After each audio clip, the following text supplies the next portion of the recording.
This is my fourth and final installment of my vomit series. Now, the first three videos were all about letters that first my brother wrote and then what I wrote. And I did the rough and the final draft for my brother's letter because they were drastically different enough to review. I only did my rough draft because it was basically what my final draft would have been, just arranged a little bit better, but I didn't write any more than that. Now I'm on the final letter, and this one is the letter my parents wrote back to me. Now, they wrote one back to my brother too, but I never saw that one. So you only get this one, because if I had had that one, I'd have done it too.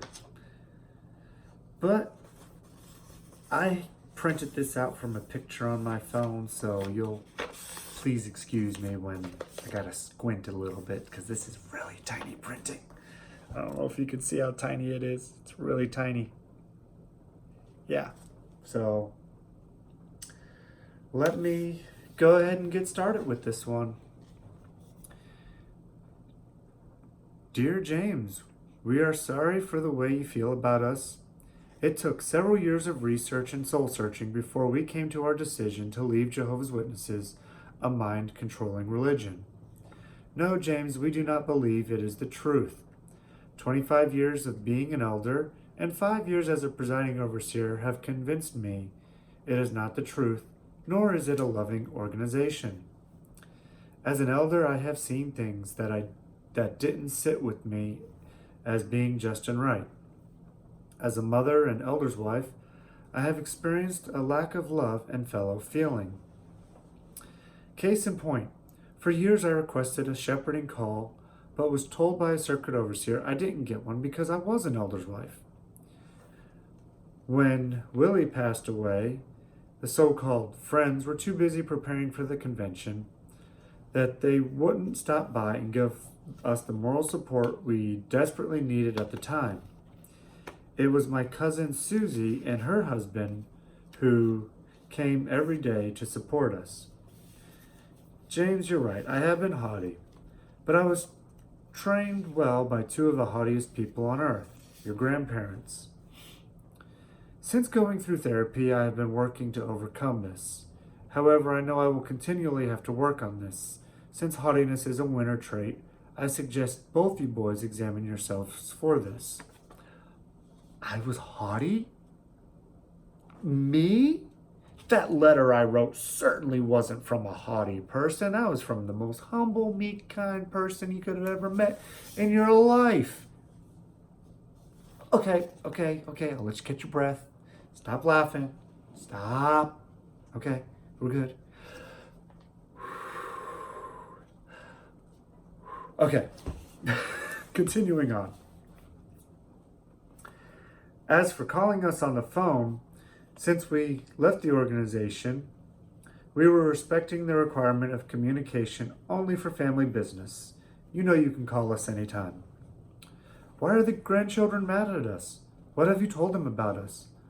Why are niece and nephew, or in their case, their other grandkids, my niece and nephew, their other grandkids, angry with us?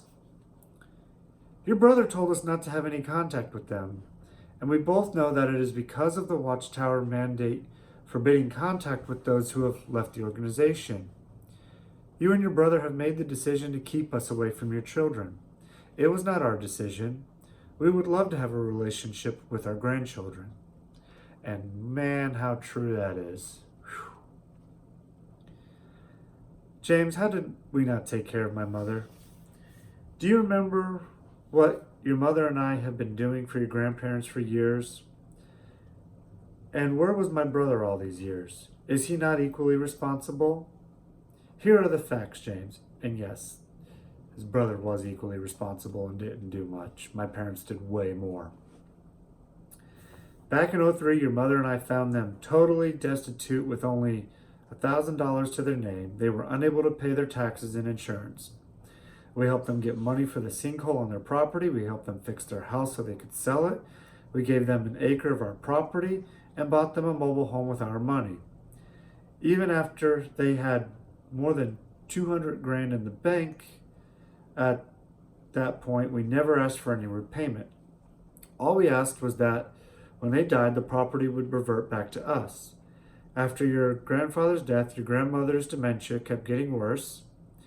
You boys have no idea the hell she put your grandfather through a year prior to his death. After Willie's death, her condition worsened and she became violent towards your mother to the point of wanting a gun to shoot her. Sorry, this is very tiny print. She spread vicious lies in the congregation about your mother, and they were believing her. We tried desperately to get her help, but she continually refused. Because of the laws, we could not force her to get help. It climaxed by her violently attacking your mother in our car when we were taking her home from the meeting. This was witnessed by somebody in their hall. At this point, we called my uncle and my aunt to come down and talk to her. She told him she never wanted to see or talk to us again. Then my uncle and aunt came over to our house and told us not to worry about her anymore. They said we had gone above and beyond looking after them. They told us to go ahead and move to PA, Pennsylvania, and not worry about her anymore. They would take full responsibility from this point onward. When we moved to PA in April of 2011, my mother remained in her house until February of 13, when she broke her hip. During that whole time period, my uncle did a good job of looking after his mother. Because of her breaking her hip, she could no longer live in her home. My uncle made arrangements with the hospital to put her in a nursing home. You claim we abandoned her and did not love her. Despite her demented hatred toward us, with the help of my uncle, her other son, we lovingly and responsibly and caringly provided her with the safe, clean facility in which she could live out her remaining years. James, you say you are ashamed of us? You should be ashamed of yourself for thinking we would harm your grandmother in any way. I did step up and make the hard decision to care for my mother. Stop trying to make us feel guilty for what we did. We did the best we could, and so did my uncle. Yes, I do feel bad about that now, but again, I'm not beating myself up over it. I've learned the real truth. James, there's a reason why we were worried about you paying your debt to Sally Mae. For whatever reason, my name is on your loan. Both your mother and I will be retiring, and since Social Security will be our only retirement money, we're very worried that if you default on that debt, they will come after us and take a portion of our Social Security money away from us. That's just family business, but it's in the letter. I'm including it. How would you feel if we had a debt we couldn't pay and you were responsible for it? Please think very hard on this matter. Your parents aren't getting any younger and will need this money to survive. Your mother and I both know that because you consider us apostates and not part of the JW religion. We cannot count on you helping us as we grow older. Not true anymore. We've actually already discussed them possibly moving near us as they get older so they can be taken care of. So continuing on, in November 2007, on a camping trip with you two boys, I humbly apologized to you two boys for any hardship I had caused you. You both forgave me and said we should work hard together to improve our relationship together. Have you both forgotten that? A scripture you seem to have forgotten, 1 Corinthians 13:5. Love does not keep account of injury. Touché. Apostates using scriptures on me. Ooh. We know where these letters are coming from. When I went through therapy, I was encouraged to write a letter similar to the one each of you has sent us. To her dismay, I refused to do it because I felt it was unloving and hateful toward them because I knew they did the best they could with what they had to work with. Both you boys promised to forgive me and work together to resolve any issues we may have had between us. By your actions, it shows us that neither one of you respects us for who we are and what we believe. Neither in our wildest dreams could we have imagined such hateful words coming from you boys. Yeah. That was pretty hateful, and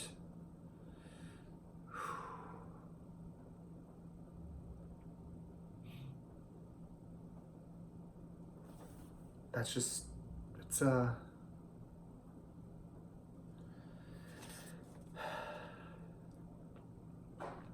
not something I'll ever do again, that's for damn sure. I won't even write a letter like that to my brother now. I don't mean to sound haughty, but I am above that now, because I'm not going to stoop down to that level again. I've done it before, and that's why I know I won't go back down to that level. What would you think if we wrote you boys a letter containing all the bad things you did growing up? Again, I emphasize 1 Corinthians 13:7, where it states, love bears all things, believes all things, hopes all things, endures all things. We love you and your families very much, and we want nothing but the best for all of you. Remember, it is your boys' decision to not be a part of our lives, not ours. We both hope one day you boys will wake up.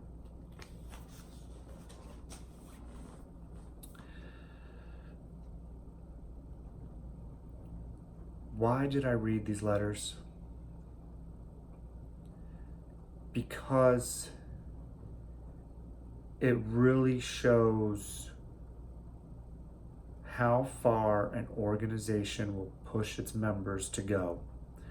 Now, that advice to write those letters is from therapists.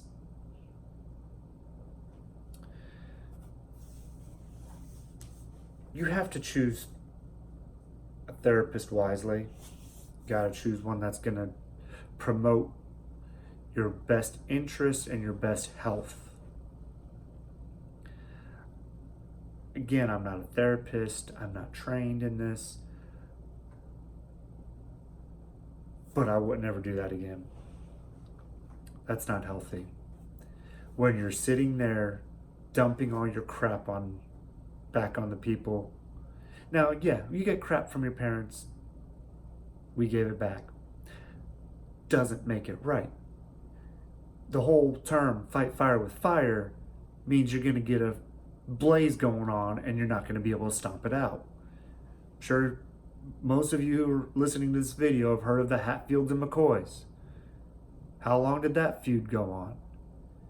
And that's what those kinds of things, I think, just me, will start, is feuds and problems and animosity, and it'll get to the point where it'll go so long you won't remember what the original problem was. And then at that point, it's just like, what are you even doing it for? So anyways, I hope these letters can help, especially those who are in and wanting to come out, to kind of understand the mentality of what it's like to go through it. Because that was at a part where I was partially awake. I didn't say this in my bio video. I didn't say it in any other video. I'm going to say it here. I was partially awake. I knew the organization was wrong on prophecy.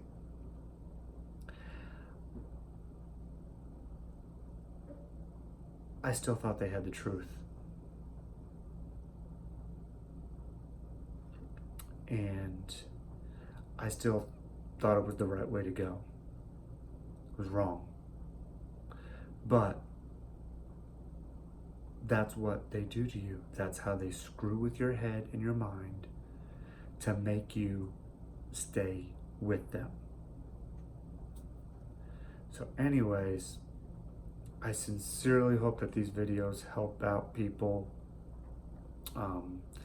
Again, please subscribe. Give me a thumbs up if you like these videos. I don't see why you would like these vomit letters, but I hope they help.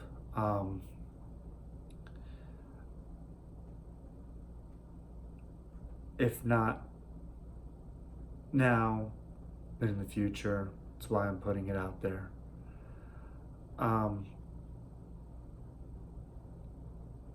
Again, please subscribe. I got some more videos planned, but you know, I've knocked out several in this night just because I had the time finally. Time, that's what it takes. Thank you, Hurricane Dorian, for giving me a night off work so I can do these videos for you all, for y'all's benefit.